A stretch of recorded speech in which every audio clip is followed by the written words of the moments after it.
Análisis feminista, donde el debate se transforma en propuestas.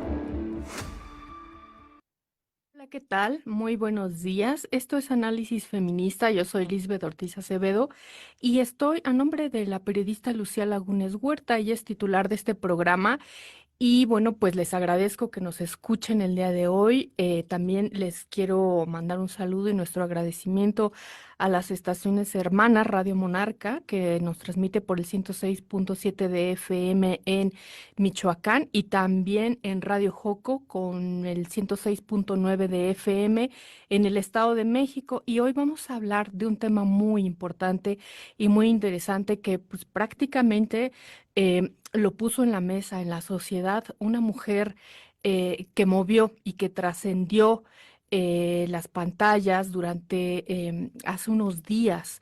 Está álgido el tema y nosotras hemos estado hablando de la dignidad para una vida, para la vida, pero ella nos ha presentado otra perspectiva y nos habla Samara Alejandra Martínez Montaño, activista e impulsora de la ley Trasciende sobre la dignidad de morir. Muchas gracias, Samara Martínez, por estar con nosotras esta mañana. Bienvenida. Muchas gracias a ustedes por la invitación. Para mí es un gran placer. Al contrario, gracias por tomarte este tiempo. Bueno, tú presentaste la ley Trasciende. Ya estuviste con congresistas, ya estuviste con diputadas, con senadoras. Y bueno, ¿cuál es el propósito? Sabemos que legalizar la eutanasia, el suicidio médicamente asistido, pero más allá de estas palabras, ¿de qué va? Hablando humanamente, ¿qué es lo que hay detrás de todo esto? Pues es una ley que va empujada de mucho amor y sobre todo de dignificar la vida humana hasta el último respiro, porque considero que nadie tiene derecho a sufrir, ¿no? A agonizar justamente en, pues al final de nuestros días, ¿no? O sea, cuando alguna enfermedad llega a nuestras vidas y ya médicamente no hay nada más que hacer, es importante brindarle la opción al paciente sobre su propio cuerpo y sobre su propio dolor, de hasta dónde y hasta cuándo quiere extender pues, este sufrimiento o quiere vivir con este tipo de enfermedades que no tienen cura y que son progresivas, o sea que conforme pasa el tiempo va empeorando cada vez más. ¿Qué lo empuja? Pues el amor a la vida, aunque para muchos les parezca irónico, ¿no? El amor a no querer ver cómo el cuerpo se va marchitando poco a poco, a no querer ver cómo el cuerpo va dejando de funcionar cada vez más y a entender que la vida no se mide por la cantidad de años vividos, sino por cómo vivimos ese tiempo. Samara, ¿qué te llevó a ti? ¿Qué te impulsó? Hay una historia tuya que lleva precisamente a mover los hilos de la sociedad y decir que no solamente tenemos que legislar en materia de dignidad en la vida, como bien lo dices, bueno, dejar de criminalizar también esta parte de la muerte, pero por humanidad ante el dolor y ante el límite que tiene la ciencia finalmente. ¿Qué te llevó a ti? ¿Qué fue el impulso personal que te llevó a presentar Ley Trasciende? Llevo más de 10 años luchando con enfermedades crónico-degenerativas. Actualmente dependo de una máquina 10 horas al día para seguir viviendo. Esto porque pues, mi cuerpo ya no es autónomo, mis riñones ya no funcionan. He perdido 4 órganos, 2 trasplantes de riñón y tengo pues enfermedades que hacen que conforme avance el tiempo, poco a poco mi cuerpo vaya pues dejando de funcionar. Yo ya he estado pues al borde de la muerte en 2 o en 3 ocasiones y sé lo que es sentirlo, ¿no? Sé lo que es agonizar. Y en esta cuestión, yo ya me encuentro en una etapa terminal de la enfermedad, es decir, o sea, para mí, pues, digo, al igual que a todos, ¿verdad? La muerte es inevitable, solamente que estando en una situación así, te vuelves pues mucho más consciente. Y en esto, pues no quiero que nadie pase por algo como lo que muchas personas hemos tenido que vivir todos los días o vivimos todos los días. Y no es una ley que promueve la muerte, es una ley que promueve el vivir plenamente y con dignidad hasta el último respiro. Entonces, pues después de una lucha incalzable, lo puedo decir tal cual, viene ahora el aceptar que la muerte es amiga, es hermana, y ante esto, pues no hay que luchar contra ella, porque al final de cuentas ella nos va a terminar ganando. Es simplemente aceptar y trabajar para que llegue de la mejor manera. Claro, lo único cierto en esta vida que tenemos es que va a llegar. No lo sabemos cuándo, pero en este caso a ti te han dicho que estará próxima y seguramente esta situación, junto con las tuyas y los tuyos, esta genealogía que te rodea, también será un proceso bastante complicado. Hablo de todo, emocionalmente y económicamente, estar sosteniendo todos estos cuidados también debe de ser muy complicado. Eh, y poder sostenerlo además a lo largo de estos tiempos, de estos años. Han sido bastantes años que has estado en esta circunstancia. ¿Cómo pudiste? ¿Dónde encontraste esa fuerza para que en el momento en el que tú dices, yo ya incluso he estado, sé lo que es estar agonizando, encuentres un impulso para desarrollar una ley y además poder llevarla al Senado y poder llevarla con las diputadas y decirles, hagamos una transformación? ¿Dónde encuentras esa fuerza para poder trascender incluso a la sociedad mexicana? Creo que en el mismo amor a la vida y en el mismo amor al prójimo. O sea, no hay nada más hermoso, creo yo, que pensar en los demás, incluso en tu propia tormenta. Y eso lo he aprendido muy bien, que en esta vida venimos a ser agentes de cambio, venimos a existir de una manera humana y a darnos por los demás. Para mí, conocimiento que no se comparte, conocimiento que no existe. Y entonces, en esta propia necesidad de trascendencia y de marcar historia y de dejar un legado, pues es que así, aunque me cueste 100 veces más, trato de hacer esto no por mí nada más, sino por todas las personas que no tuvieron la oportunidad, pero también por todas las personas que quizá en un futuro lamentablemente se encuentren en una situación así y que tengan el derecho de decir, ay, bueno, alguna vez hubo alguien que luchó por tener esto y qué bueno que ahora yo puedo acceder a esto. Y entonces eso, el amor hacia los demás y creo que no hay fuerza más transformadora que el hacer el bien. Esta propuesta que tú haces, esta propuesta de ley, ¿cómo cambiaría tu circunstancia en el momento que así lo necesitaras? Vamos a suponer que ya está aprobada esta ley.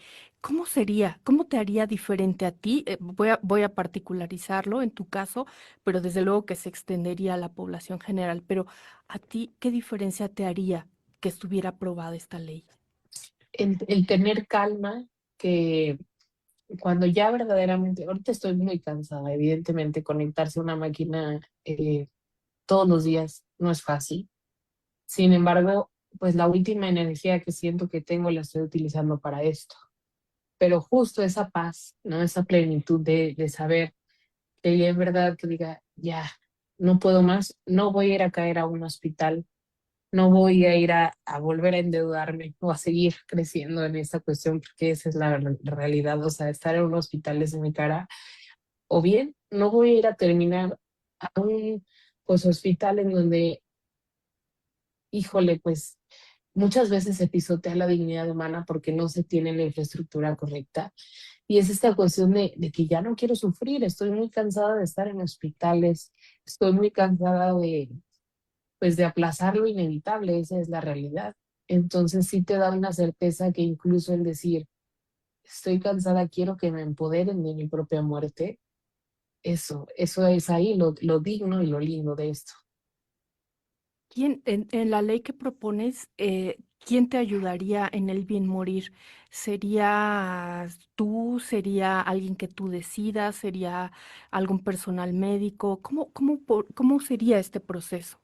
Está planteado para que el personal médico asista en este proceso, respetando la objeción de conciencia, o sea, ningún médico va a ser obligado, solamente los médicos que quieran ser partícipes de esto, pero sí está justamente precisamente y por la cuestión pues del control, ¿no? De que sea una cuestión bastante revisada, bastante controlada, con una estructura bien realizada. Entonces así es como pues estamos planteándolo. Claro, lejos de sufrimiento, además, ¿esto tiene algún vínculo también? ¿Te favorecería? No hablo nada más de tu caso, sino con otras personas, a lo mejor que no pierdan seguros de vida, porque a veces el suicidio, por ejemplo, invalida algunos seguros de vida. ¿Eso también está considerado, está en tu propuesta de ley? Es justo esas cuestiones, por ejemplo, ya muy específicas, es lo que se tiene que trabajar ahora en comisiones, porque si bien pues yo no soy una política, no soy una abogada, o sea, simplemente pues soy una paciente y que desde el conocimiento empírico, bueno, planteé de manera general la ley, sí, con ayuda de personas especialistas, pero justo el tema de que llegue a comisiones es cuidar estos aspectos y tener un equipo multidisciplinario que nos diga, ok, en caso de esto, esto va a pasar, esto ayuda, esto, ¿me explico? Que al final de cuentas, pues el tema de los seguros no lo tendría que invalidar porque es una cuestión por enfermedad, o sea, no es como que uno escoja enfermarse, ¿verdad? Tú me has hablado, Samara, sobre estas 10 horas que estás conectada todos los días a una máquina. ¿Esta máquina la tienes en tu casa? Y te quiero preguntar, ¿me puedes detallar qué pasa, qué haces durante esas 10 horas? ¿Estás conectada? ¿Y qué puedes hacer? ¿Puedes leer? ¿Puedes mirar? ¿Qué haces esas 10 horas? ¿A qué te dedicas durante ese tiempo? Sí tengo la fortuna de tener esta máquina en casa. Yo pues eso lo hago en las noches, o sea, duermo conectada porque pues quiero tener, ¿no? Al menos libertad en mi día a día. Sin embargo, hay personas que deciden hacerlo en el día pues para dormir en la noche. Yo realmente es tanto el cansancio que pues sí, duermo las 10 horas básicamente, porque tengo un día activo, o sea, trabajo, trato de mantener todavía esta cuestión activa. Impulsar una ley también implica mucho trabajo, mucho más de lo que uno podría imaginar. Y en esta parte lo hago en las noches, entonces mis noches son conectadas a la máquina y bueno, también aprovecho para toda esta cuestión de redes sociales que implica pues mucho tiempo y también la mayoría de mis videos y de los en vivos, todo lo que hago pues es conectada a la máquina precisamente porque es cuando tengo el tiempo de dedicarle, pero hay personas que deciden pues sí, o sea, hacerlo en la mañana o en el día pues.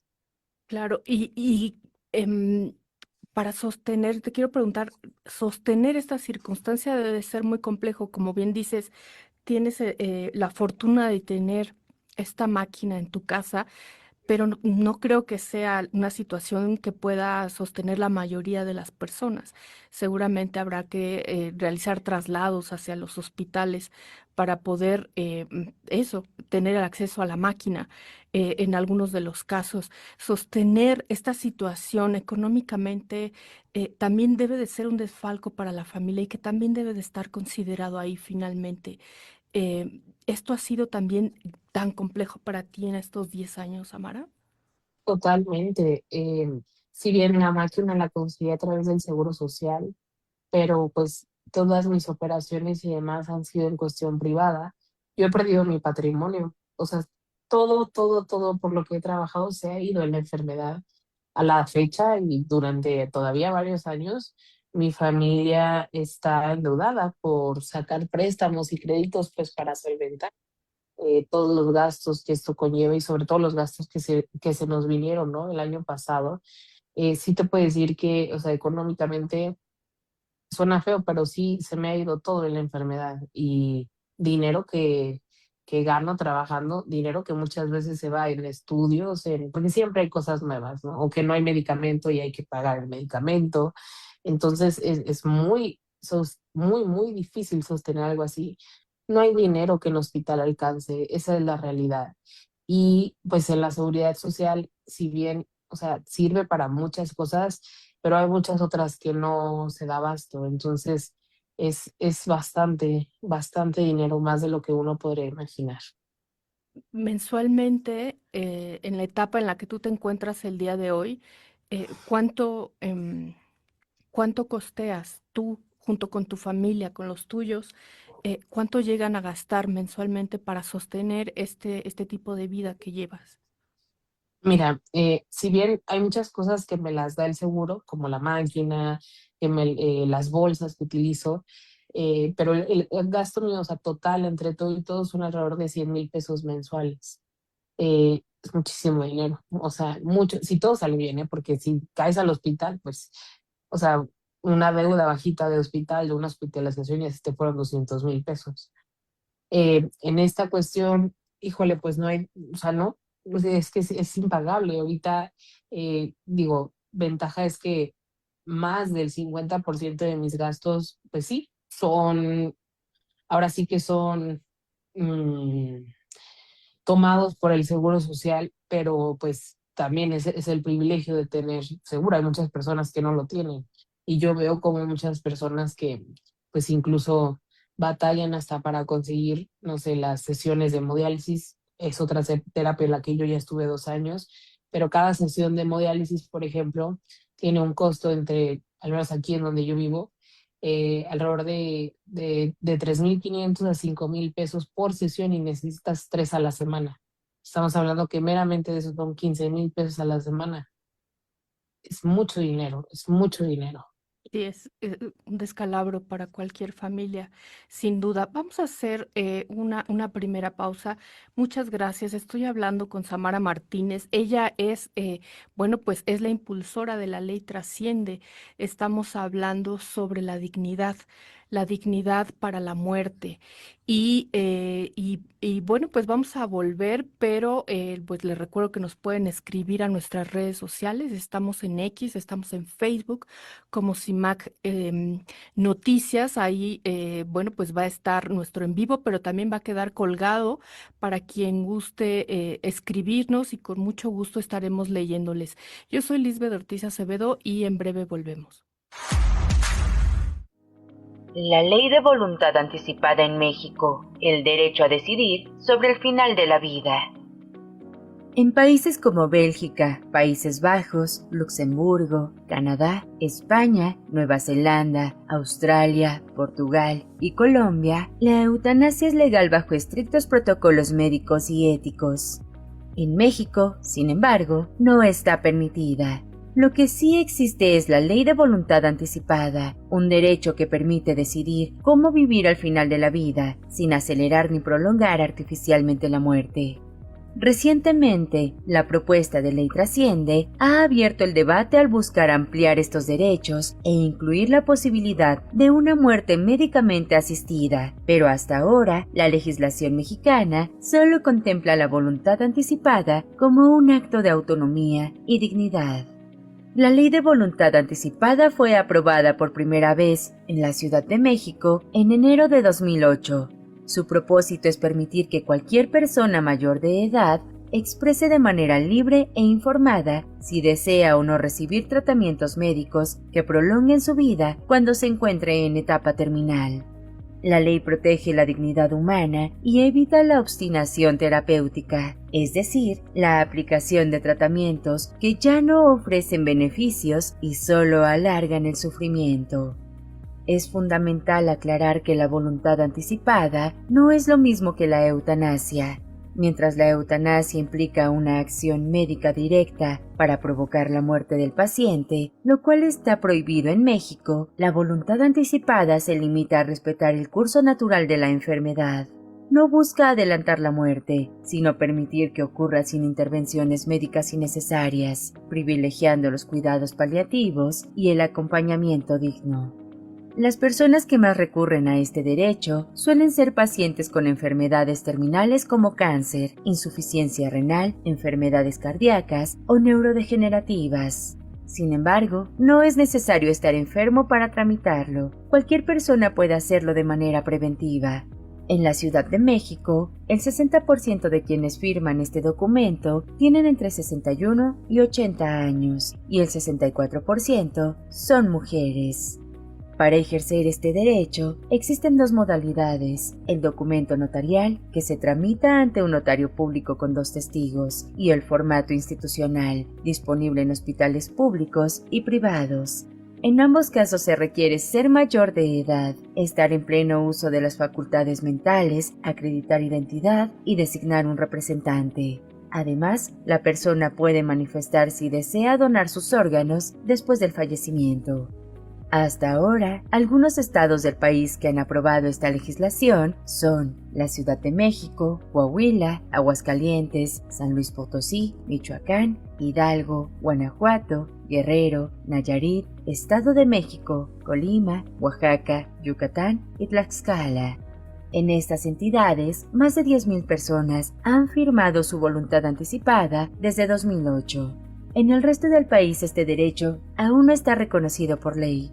La voluntad anticipada, en suma, representa un paso importante hacia una muerte digna y humanizada, centrada en la libertad de decidir y el respeto a la vida hasta su último momento. Informó para Análisis Feminista, Marlene Galván. Bien, ya estamos de vuelta aquí en Análisis Feminista y bueno, les agradezco que sigan con nosotras. Estoy platicando con Samara Alejandra Martínez Montaño. Ella es defensora y ella es una impulsora de la ley Trasciende. Ella, desde su propia historia, desde su propio cuerpo, nos ha llevado una ley que nos ha revolucionado también las conciencias porque nos ha dicho, tenemos derecho también a morir dignamente. Y me parece un mensaje muy potente, Samara, cuando tú dices y llevas a los medios de comunicación tu historia y nos dices, ya no puedo más, necesito reconocerlo. Y me parece que eso también eh, dignifica y te da mucha potencia, incluso en este proceso de vida en el que estás atravesando. Me parece que incluso puede ser terapéutico. También es así, porque eso lo parece desde que te escucho, porque te escucho con mucha paz. Totalmente, o sea, si algo me he esforzado en trabajar en este último tiempo es en mí, o sea, contrario a lo que muchos pudieran pensar, ¿no?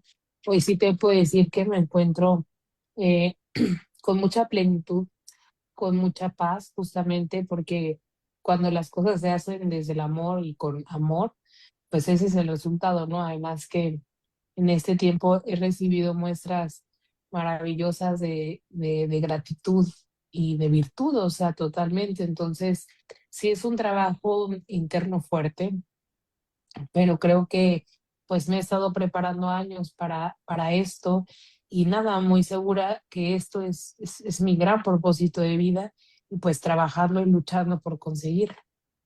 Sí, sin duda, me parece que es tu gran propósito de vida, este legado tan importante. Durante este proceso, ¿ha habido voces que te hagan réplica? ¿A qué me refiero? Em, es, eh, es una propuesta muy humana, pero también se atraviesan algunas ideas, dogmas o creencias que incluso puedan tener pues alguna réplica a ti. Me refiero incluso a algunas religiones que se contrapongan en esta propuesta. ¿Ha habido esas voces que te detengan, que te obstaculicen el camino para poder llevar a cabo esta ley? Fíjate que o sea, hay personas en lo individual, sí, que pues detrás del celular y de la pantalla es muy fácil, obviamente, poner algún comentario, pero grupos como tal que yo te pudiera decir, así, este grupo y demás, no los ha habido, o sea, asombrosamente no sé si no los existe, pero al menos no se han manifestado como tal. Dos, aunque se interpongan para mí, o sea, no va a ser detenimiento, porque creo fielmente que esto no es una cuestión de religión, no es una cuestión de política, es una cuestión de dignidad humana y nada debe de estar por arriba de ella.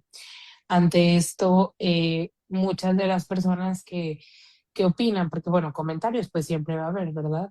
Vienen desde el privilegio de lo que es tener salud y es bien fácil opinar desde ese gran privilegio, ¿no? De que no te duele el cuerpo, de estar sano, de que te despiertes fuera de una cama de hospital. Eh, no me enfoco mucho en ello porque a la fecha no hay un argumento que no sea religioso, que se contraponga a esto. Y no podemos legislar desde la religión, porque vivimos en un estado laico. No podemos legislar desde el miedo. porque el miedo nunca es buen acompañante de la toma de decisiones trascendentales en un país. Y en esto, nada, o sea, ha sido como de, los invito a conocer mi historia a profundidad y a escucharme, y si después de escucharme siguen eh, anteponiendo otras cosas, mi pregunta sería, pues, ¿en qué tipo de Dios crees como para no ser un Dios bondadoso y que permita el sufrimiento a toda costa? Así es. Eh, Ha de ser un proceso muy complejo para ti y tu familia, pero que sin duda está lleno de amor y eso se transmite. Yo te quiero preguntar, sobre todo de tiempos, ¿qué te han comentado ahora que llevaste la ley al Congreso? Em, ¿Qué te dicen en cuanto a tiempos para que pueda ser incluso votada? Y cómo lo miras? ¿Cómo la aceptaron? ¿Qué te dijeron? ¿La aceptaron viendo o con miras de realmente de llevarla a cabo o simplemente para la foto? ¿Qué miraste en el Congreso de México? Pues mira, tuve la oportunidad de sentarme tanto con la Comisión de Salud en la Cámara de Diputados como en el Senado, y ambas cámaras y ambos presidentes muy comprometidos. La verdad es que traemos apoyo casi total, o sea, exceptuando el PAN. De ahí en fuera, todos los demás políticos hicieron el compromiso de que se pasara justamente en este periodo legislativo, porque yo fui muy clara y les dije, los tiempos burocráticos no son los tiempos de los pacientes. Mientras más tardemos, pues obviamente más pacientes sufren y más pacientes mueren en condiciones tristes. Ante esto, su compromiso fue que pasara en ese periodo para posiblemente estar pues hablando de una votación en pleno, quizá a mediados del siguiente año. Sin embargo, bueno, se viene un trabajo de hacer mucha estructura de políticas públicas, de concientizar. Al final de cuentas, y yo siempre le he dicho, yo no vengo a convencer a nadie, vengo a concientizar de una realidad que el que guste apoyarla, perfecto, y el que guste tomarla también. Es un derecho que no obliga a nadie, y sobre esto pues no se deben de frenar por otras cuestiones, deben de ser prioridad en la agenda política de nuestro país. ¿Estas comisiones van a seguir en contacto contigo? ¿Todavía van a seguir trabajando, puliendo algunas circunstancias? ¿Cuáles serían, por ejemplo? Sí, o sea, hay que hacer trabajo multidisciplinario, invitar a investigadores, especialistas en bioética, médicos, ¿no? O sea, toda esta cuestión de todos los que tienen que ver, incluso en cuestiones educativas, para que si bien, o sea, la ley está, pero pues hay que trabajarla, hay que matizarla, hay justamente que ver estas cuestiones, ¿no? Que no haya cuestión alguna por el que puedan darle un rechazo o puedan no dictaminarla. En esta cuestión se viene y hay que escuchar, obviamente, a otras voces, ¿no? A otras personas que están involucradas, pero ese es el trabajo que tienen que hacer las comisiones, pues. ¿Y cada cuánto te hablan? ¿Cada cuánto estás en un trabajo muy activo con las comisiones, con diputadas, con diputados? Em, Estarás muy cercana a la redacción y a este trabajo multidisciplinario del que nos hablas. ¿Todos los días prácticamente trabajas en eso? Todos Platícame los un días, poquito. sí, todos los días trabajo en temas de la ley, sí, o sea, el trabajo con medios, ahorita tenemos mucho trabajo con foros en escuelas, por ejemplo, ¿no? O sea, involucrados en comités de bioética o especialistas en facultades de bioética, eso es primordial. Entonces, todos los días hay trabajo de la ley, todos los días. De hecho, puedo decir que me quita hasta más tiempo que mi trabajo normal, porque o sea, esa es la realidad. Tenemos foros incluso con bancadas en específico. La siguiente semana, me parece, tenemos un foro con puros diputados de PT. Justo, o sea, en este trabajo de concientización tenemos foros con académicos, si bien lo ideal sería pues que obviamente yo estuviera en Ciudad de México, pero pues no vivo allá, pero sí se tiene trabajo con senadores.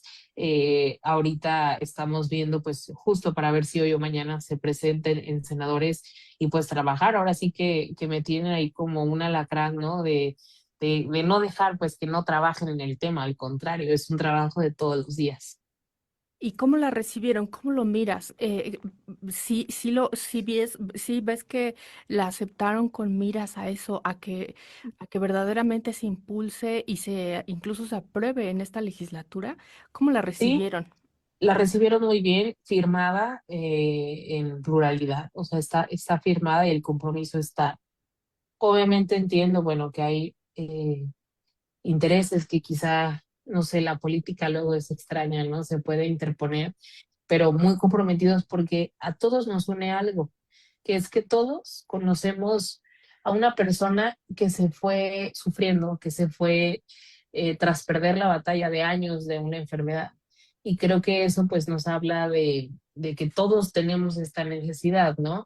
Entonces los veo comprometidos, los veo entusiasmados por el tema, por realmente hacer historia. Y justo lo que les pedí es que no se pierda ese trabajo plural y que siempre se priorice la dignidad. Entonces, comprometidos están. Yo espero que no sean promesas falsas y lo dijo el coordinador del legislativo, Monreal, lo dijo, tiene nuestro apoyo y estamos con la esperanza de poder eh, ahora sí que votarlo y demás en este periodo legislativo. Em, Tu trabajo legislativo, bueno, pues va a dejar un legado fundamental. Me parece que ha sido muy bien recibida, no solamente por parte del Congreso, me parece que incluso por parte de la sociedad ha movido y nos ha conmovido, porque a cualquiera nos puede ser útil, desde luego, porque no lo sabemos el día de mañana, qué es lo que pueda sucedernos, que pueda pasar y que necesitamos esto, también una legislación amorosa y desde la humanidad para tener una muerte digna y todos tendríamos y todas tendríamos este derecho.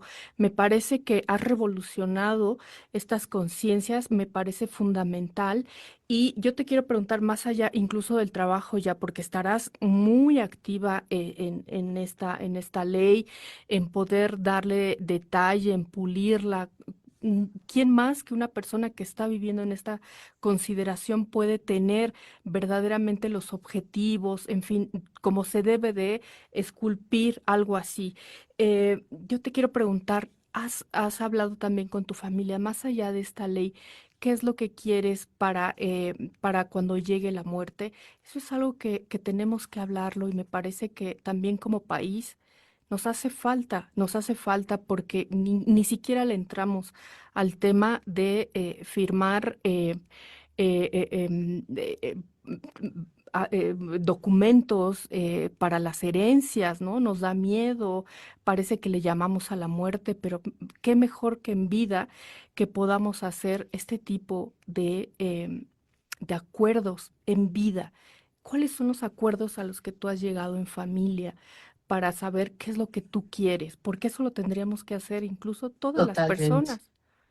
Yo desde el 2021 he sido muy clara con ellos y les he dicho, o sea, lo que quiero, lo que no quiero, lo que deseo.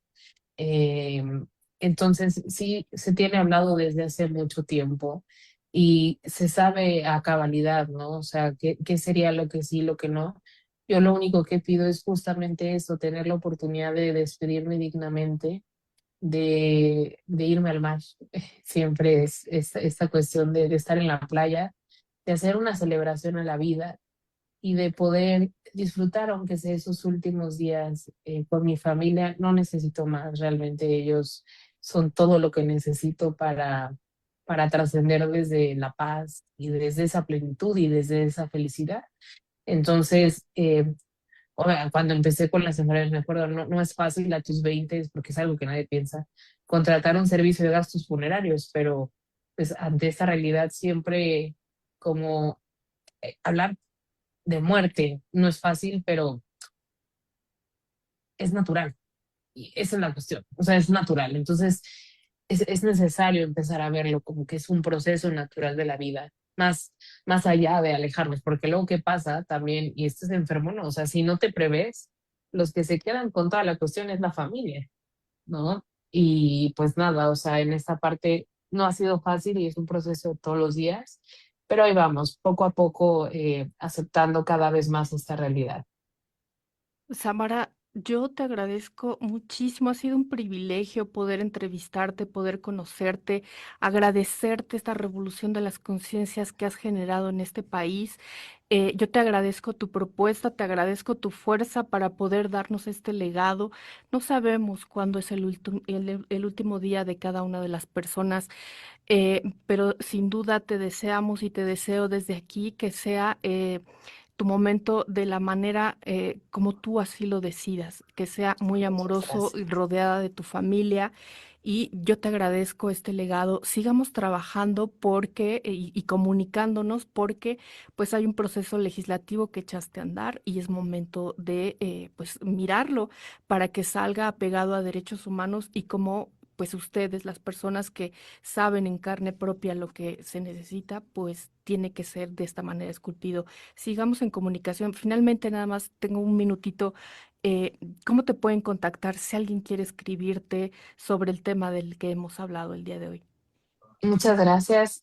Bueno, en mis redes sociales me encuentran en Instagram como Samara AMM y también en X, en TikTok como sam.amm, o bien me pueden escribir a mi correo electrónico que es inspirar y trascender @gmail.com. Muchas Mu- gracias a ustedes por su Muchas tiempo y gracias. por su espacio. La verdad es que para mí siempre es un gran placer poder compartir. Muchas gracias, Samara. Y bueno, pues nosotras nos vamos a una pausa y bueno, pues les recuerdo por acá que nos pueden escribir a nuestras redes sociales. Estamos por acá en X y en Facebook como CIMAC Noticias. Y bueno, pues yo soy Lisbeth Ortiz Acevedo y me pueden encontrar por ahí en redes sociales como @la muy libre. En breve volvemos. Estas son las efemérides de la semana. El 4 de noviembre de 1946 se fundó la Organización de las Naciones Unidas para la Educación, la Ciencia y la Cultura, UNESCO. Su objetivo es promover la paz y el desarrollo sostenible a través de la cooperación internacional en educación, ciencia y cultura, destacando la importancia del conocimiento y la diversidad cultural en la construcción de sociedades inclusivas y justas. El 5 de noviembre de 2004 se integró la Comisión de Equidad, Género y Familia en el Congreso del Estado de Veracruz, marcando un paso significativo hacia la promoción de los derechos de las mujeres y la igualdad de género en la región. El 6 de noviembre se conmemora el Día por la Erradicación del Feminicidio y la Desaparición de Mujeres, una fecha que busca visibilizar y combatir la violencia de género. Esta jornada se establece para recordar a las víctimas, exigir justicia y promover políticas efectivas que garanticen la seguridad y los derechos de las mujeres. El 7 de noviembre de 1967, la ONU proclamó la Declaración sobre la Eliminación de la Discriminación contra la Mujer. Este documento reconoce la necesidad de erradicar todas las formas de discriminación y promueve el empoderamiento de las mujeres en todos los ámbitos de la sociedad. El 8 de noviembre de 1710, nació Sarah Fielding, autora y traductora británica, reconocida por ser una de las primeras novelistas en inglés y por examinar la vida interior de mujeres y niños en su obra. Su novela debut, Las aventuras de David Simple, combina prosa cómica con una profunda exploración de los dilemas sociales de su tiempo. El 10 de noviembre se conmemora el Día Mundial de la Ciencia para la Paz y el Desarrollo, una fecha establecida por la UNESCO para resaltar el papel fundamental de la ciencia en la promoción de la paz y el desarrollo sostenible. Bien, ya estamos de vuelta aquí en Análisis Feminista. Bueno, pues muchas gracias por seguir con nosotras en esta transmisión. Bueno, pues les recuerdo que por acá en cabina está el número telefónico 5535 084761 y bueno, por acá en redes sociales también nos pueden escribir en CIMAC Noticias y bueno, pues les invitamos a que usemos el hashtag CIMAC Radio y hashtag Periodismo Feminista. Bueno, pues vamos con el siguiente tema. Me da mucho gusto darle la bienvenida a nuestra invitada. Ella es una periodista y escritora mexicana. Es una de las voces más comprometidas en la documentación de la violencia contra las mujeres. en especial sobre los casos de feminicidio en México. Ha sido una asidua colaboradora en medios de comunicación, incluso obtuvo el Premio Género y Justicia de la Suprema Corte de la Nación por su obra La Fosa de Agua, que por acá lo tengo, también lo recomiendo, es Desapariciones y Feminicidios en el Río de los Remedios. El prólogo es de Blanche Petrich, es un muy buen texto. Y bueno, pues ahora vamos a hablar de su siguiente publicación, pero para esto, que es Feminicidio Mítico, y para esto, bueno, pues le voy a dar la bienvenida a Lidiet Carrión. Ella es autora de este libro, Feminicidio Mítico, y también de La Fosa del Agua. ¿Cómo estás? Me da mucho gusto que estés platicando con nosotras, Lidiet. Hola, no, yo estoy muy contenta, muchas gracias. Solo una precisión, el premio de Género y Justicia no fue por el libro, sino por una crónica aparte, fue de hecho varios años antes. Digo, no es importante, pues, pero no, yo muy contenta de estar con ustedes y bueno, presentando este libro que es muy distinto a La Fosa de Agua y que se preocupa o se ocupa más sobre el tema de la representación desde el periodismo, pero también lo que son las series de televisión, el cine, la publicidad. Sí, ayer lo estaba terminando el libro. Me parece muy interesante varias circunstancias que tú vas anotando y documentando, ¿no? Entonces, haces una investigación, me parece muy necesaria sobre las representaciones culturales que hay ya sobre el feminicidio y nos hablas de cómo somos consumidoras, incluso nos pones a las mujeres también ahí como consumidoras de la violencia feminicida, pues a través de los distintos medios de comunicación. Abordas incluso la moda para no estar exentas de eso y me pareció algo muy bueno es que no revictimizaste, es decir, donde tú vas narrando estas...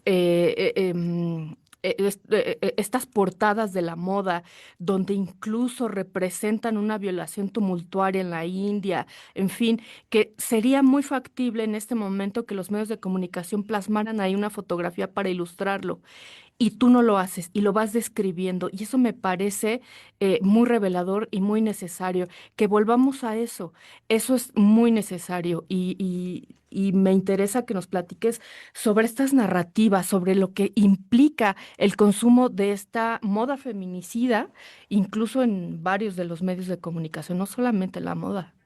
Sí, no, bueno, muchas gracias por la pregunta y la lectura, me interesa porque fíjate que algo que he notado, bueno, yo este libro lo escribo desde un lugar muy incómodo, de hecho, porque estoy hablando del periodismo, del papel del periodismo al momento bueno, yo uso la expresión o el concepto de reificar, que es decir, que se empieza a naturalizar una relación de poder o mejor dicho, una relación de opresión que se empieza a volver como natural desde la prensa. Y yo soy periodista y eso me ha llevado más después de tantos años de cubrirlo, de buscar estas denuncias y de, bueno, concluir que es muy importante que el tema, específicamente de los feminicidios, esté en la prensa, se hable, se denuncie, pero que también puede tener como doble resultado, o que más bien tiene un doble resultado, la denuncia, que sí es real, o sea, por ejemplo, ahí se ve con mucha claridad, no lo digo yo, lo dicen diversas estudiosas, que si no hubiera sido por la denuncia en periódicos de los casos de los feminicidios en Ciudad Juárez, no existiría ni siquiera el concepto de feminicidio, pues, ¿no? O sea, digo, sí existiría tal vez en la academia, pero no estaría ni en las leyes, ni estaríamos hablando de esto, pero por el otro lado también, desde ese mismo lugar, desde el periodismo, pues se dio una serie de discursos y de cosas, muchas veces con la misma intención, muchas veces partiendo de la misma publicación, para crear como todos estos mitos que de repente llegan a la ficción, a Hollywood con películas, etcétera, y al cabo de muy poquísimos años están de repente en la moda femenina. Y ojo, esta parte a mí me parece muy interesante y no, ni siquiera sé si pude realmente eh, señalar cuán importante es, porque finalmente la moda y todos estos productos que tienen que ver, zapatos, ropa, maquillaje, etcétera, pues de alguna manera son productos que están muy estrechamente vinculados a los procesos de construcción de identidad, ¿no? A nivel social, pero están en nuestras psiques, ¿no? Entonces, no fui yo, fue una colega periodista que justo por esto, por los premios y por los libros, pues me invitaban mucho a dar como charlas y, bueno, talleres, sobre todo con periodistas, y traía yo ahí mis imágenes, yo ya había identificado esto de la publicidad, y fue una colega la que me dice, oye, pero además esto se lo venden a mujeres, y dije, claro, es que esto se lo venden a... Y entonces la pregunta es, ¿por qué nos lo venden? Pero ¿por qué no lo cambiamos? ¿Por qué lo compramos, no? Y ese es el origen del libro. Es un libro que aborda muchos nichos, por decirlo de alguna manera, pero con esta pregunta detonadora. Sí, me parece muy revelador lo que haces ahí, porque las mujeres pues nos sientas y de alguna manera también nos pones en el foco, nos pones también en el centro del consumo y también me parece muy generoso esto que haces con la periodista y dices, bueno, pues yo no lo miré, lo mira alguien en uno de los talleres, pero es cierto, incluso nos hablas de que las mujeres incluso somos consumidoras del true crime, ¿no? Estas series de asesinos seriales y somos muy consumidoras de esto. Eh, y eso, cómo se va traduciendo de alguna manera en un producto, o sea, esta violencia, cómo se va generando en un producto de mercancía y la consumimos tal cual. Y eso de alguna manera nos va abonando como una identidad y me pareció muy doloroso saberlo porque ahí nos vamos a un concepto que tú, bueno, que me gustaría que lo explicaras, que nos ayudaras un poquito a entenderlo, que le hablas como el ambiente feminicigénico, donde medios y publicidad, el arte, en fin, pues de alguna manera banaliza el tema de las violencias contra las mujeres. Hablo específicamente de los casos de feminicidio. Y para que nos expliques cómo llegaste a este punto y qué es este ambiente. Bueno, mira, justo a partir de esta pregunta detonadora, yo dije, esto lo tengo que investigar, pero no tengo las herramientas, o sea, necesito hacerme de más herramientas, ¿no? Entonces ya llevaba mucho tiempo en el periodismo, dije, aquí necesito también un mejor andamiaje teórico. em, entonces me puse a hacer una maestría, o sea, digamos, no quería que esto fuera una ocurrencia mía nada más, ¿no? Manuales, hay un montón de manuales, hay un montón de preceptos, pero seguimos desde el periodismo cometiendo los mismos errores y de nuevo, a mí me interesaba como eso, como dije, aquí hay algo más que yo no estoy viendo, ¿no? Entonces, haciendo esto, pues yo concluyo después de investigar esto, me voy para atrás, me voy a 100 años, 200 años, me voy a 1000 años atrás, a 2000 años atrás, y hay representaciones del feminicidio que de alguna manera se van reproduciendo a lo largo de las décadas, algunos de 500 años atrás, ¿no? Que es, por ejemplo, el caso de las cacería de brujas, y hay otros de 2000 años atrás, y que de alguna manera lo interesante, lo que fui encontrando es que si bien eh, puede haber, no sé, de la tasa total de homicidios, hombres y mujeres, en una población específica, estoy inventando, ¿no? El 95% de los casos son hombres, el 5% de los casos son mujeres. La forma en que se representa o que se ha representado toda la vida es muy distinta en el caso de las mujeres. Y lo que encuentro es que esta representación y además esta, llamémosle sobre representación también, es un marcador para el comportamiento de toda la sociedad. Mujeres específicamente, esta amenaza constante, ¿no? Que platica muy bien, que creo que casa muy bien con lo que dice Jules Falquet de una como guerra de baja intensidad, ¿no? No es que maten a más mujeres, pero siempre está la amenaza de que si te sales de ciertos cánones que no están escritos, eso es lo que va a ocurrir, pero también marca los ideales de belleza, los ideales del amor, y que también marca una serie de valores acerca de nuestro actuar en vida, en sociedad, en privado. Y encontré de repente, ya una vez que empecé a ver esto, que realmente no te puedes escapar de los discursos donde están matando a mujeres, ¿no?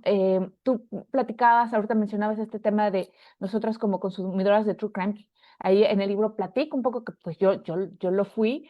Después de cubrir muchos años, dejé de cubrir porque es distinta la forma en la que, en la que me pegan o me afectan estas cosas, o sea, pero trato de hacer un ejercicio ahí de qué era lo que me llamaba la atención, qué era lo que buscaba ahí. Y bueno, pues hay cosas que encuentro yo, hay cosas que han mencionado otras expertas, la poca o mucha investigación en general es escasa, ¿no? De por qué hay este fenómeno. Y lo que concluyo es que que estamos en un ambiente que yo llamo feminicigénico, es decir, que los feminicidios, más allá de su tasa de prevalencia, que puede ser muy alta en algunos lugares, o muy baja, o sube o baja, etcétera, pero es un ambiente en el cual los productos culturales todo el tiempo lo están presentando y es un poco como, o sea, como que tomo prestado del concepto de ambiente obesogénico, es decir, no te puedes abstraer de esto y bueno, eso está marcando nuestro actuar en el espacio público y también es real que nuestro interés también tiene otros orígenes que por supuesto tienen que ver con esta amenaza que está presente a lo largo pues, de las décadas y de los siglos, ¿no? Sí, me pareció ahí, Ujú, yo mientras leía había una revolución dentro de mí, incluyendo también el consumo que realizo, porque a pesar de que lleve también tantos años en el periodismo feminista, pues me sigo todos los días cuestionando lo que me va nutriendo, sin duda, para dar un revés a esa circunstancia. Pero de alguna manera, cuando hablabas pues de Olivia Benson en La Ley y el Orden, pues ¿qué me llevaba a mirarla, no? Yo decía, bueno, pues quizá que alguna detective hiciera todo lo que hace en la serie de televisión realmente por resolver esos casos, quizá una idealización.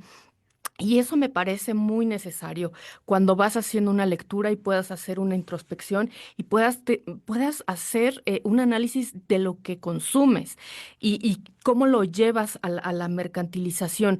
Esto es algo que hemos abordado también desde CIMAC, este consumo en la prensa, donde seguimos viendo una imagen en una portada, ¿no? La cosificación de una mujer en bikini, al lado un chiste misógino, arriba una imagen de algún choque, en fin, seguimos consumiendo esta circunstancia y arriba una nota de un caso de feminicidio cada vez más banalizado, en fin.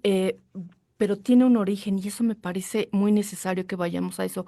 Cuando tú tocas el tema de la Coyosaustli, cuando tomas esta representación de esta diosa desmembrada, me parece muy necesario que volvamos a nuestros orígenes. Y me imagino, porque también incluso yo lo retomé en algunos puntos a la Coyosaustli, es em, lo que significaría para nuestro entorno en este país, en esta sociedad del centro del país, lo que significaría ver a una diosa desmembrada que fue arrojada por su hermano Huitzilopochtli y que finalmente es uno de los primeros casos de feminicidio. Es decir, nuestro texto fundacional, uno de nuestros textos fundacionales es un caso de feminicidio finalmente y eso me parece muy revelador y creo que hay que analizar también estos textos fundacionales desde ahí, Lidiet. sí, no, de acuerdo. El caso, fíjate, yo traté de hacerlos específicamente de Occidente porque es la cultura globalizada en la que estamos, pero obviamente había que contrapuntearlo, sobre todo por estas discusiones que se dan dentro de los feminismos, dentro de los diversos feminismos, porque pues no hay un solo feminismo, ¿no? Obviamente, sobre si el patriarcado es una cosa que viene desde el capitalismo, desde la fundación del capitalismo. Yo como mientras estaba estudiando y trabajando, investigando, me encontraba estas discusiones y encontré un libro muy interesante que hablaba, ay, ahorita se me fue el nombre, está dentro de la bibliografía, pero es un texto que di con él por casualidad, pero que buscaba como los diversos mitos y hacía una especie de clasificación muy positivista, ¿no? De distintas culturas y decía, bueno, hay patriarcados fuertes, duros, hay patriarcados suaves, hay patriarcados, hay sociedades muy igualitarias, pero eran muy poquitas, la verdad, ¿no? Entonces en los feminismos había esta discusión de tal vez en lo que conocemos hoy como Mesoamérica o Abyayala, ¿no? ¿Qué tan distinto era o si no existía tal cosa? Y bueno, lo que yo me voy encontrando es que pues hay algunas sociedades más igualitarias, pero que también está presente esto, que si uno se va muy para atrás, tal vez en el Neolítico era diferente. Ahí es donde entro un poco a la ficción y empiezo a ficcionalizar. El caso de la Koyolxauhqui me interesaba porque me parece que a veces tratamos de darnos buenas noticias que no necesariamente son verdaderas, ¿no? Y que de alguna forma, o sea, ahí como que me gana mi lado periodístico, que es, ay, yo sé que me va a llover, ¿no? Me van a decir que, no sé, me van a poner una etiqueta, pero creo que es necesario discutir esta parte, o sea, sin negar los procesos de colonización que por supuesto hasta la fecha seguimos padeciendo y que, digo, yo soy totalmente eh, crítica de los procesos coloniales y me parece que hay que luchar activamente, pero hay que decir también que dentro de los pueblos originarios, pues también hay procesos que podríamos llamar patriarcales o de una supremacía masculina. Y lo que me parece muy interesante del caso de la Koyolxauhqui es que marca también el cambio, y aquí esto es algo que encontré como que no era el objetivo de mi investigación, pero que me parece uno de los hallazgos que me gustaría ahondar después, es que, por ejemplo, el caso de la Koyolxauhqui, el feminicidio de la Koyolxauhqui, que es su hermana, pero también es otra cosa, y lo voy a dejar un poco para no spoilearlo, pero no solo es su hermana, es otro miembro de su familia que está como oculto también y está mistificado y cambiado de lugar. Como en el caso de la Biblia, los feminicidios también están vinculados a un llamado de guerra, ¿no? Ahí lo que cuentan, lo que es cómo cambia una sociedad seminómada, igualitaria, a una sociedad guerrera que decide hacer que su principal dios, ¿no? Que primero vence a la Koyolxauhqui, es el dios de la guerra. Entonces, ¿por qué hay este vínculo? Que ya lo han dicho, por supuesto lo han dicho otras, ¿no? Lo ha dicho Rita Segato, lo ha dicho Julia Munarriz, estos procesos, por ejemplo, en Ciudad Juárez, la escritura en el cuerpo de las mujeres, pero que no solo está aquí, o sea, que podemos encontrar en la Biblia, y esa parte, digo, esto hay que ahondarlo más, no lo logro ahondar más, pero es algo que identifico, y este tema de la guerra y su relación con los feminicidios, me parece que hay que buscarle más, ¿no? Es muy interesante. Sí. Desafortunadamente se nos acabó el tiempo. No, Me quedaría platicando sí. contigo tanto tiempo. Muchas gracias, Lidet, No, gracias a ti. por esta entrevista. Y bueno, pues yo les invito a que podamos comprar Feminicidio Mítico. Y por acá tengo la otra, que es La Fosa de Agua. Dos textos que me parecen importantes para conocer parte de nuestra identidad actual. Muchas gracias por tu participación y sigamos platicando en otra Claro que sí. ocasión No, porque gracias. es muy interesante. Muchas gracias, Lidia. Hasta luego. Hasta luego. Bye. Bueno, pues nosotras llegamos ya al final de Análisis Feminista. Yo les quiero agradecer. Yo soy Lisbeth Ortiz Acevedo y estuve en el lugar de Lucía Lagunes Huerta, quien ya estará para la próxima semana. Bueno, pues antes de irme quiero agradecerles acá en la producción a Lucero Zamora, en la asistencia de producción a Saraí Nicanor y Abril Holguín y Marlene Galván, quien realizó el guión y las cápsulas que escuchamos. Les recuerdo que pueden escuchar de manera simultánea esta transmisión en Radio Monarca por el 106.7 de FM en Michoacán y Radio Joco en el 106.9 de FM del Estado de México. Y bueno, pues les agradezco que nos escuchen y si les gustó, denos like y repliquen esta información. Muchas gracias y hasta la próxima. Análisis feminista, donde el debate se transforma en propuestas.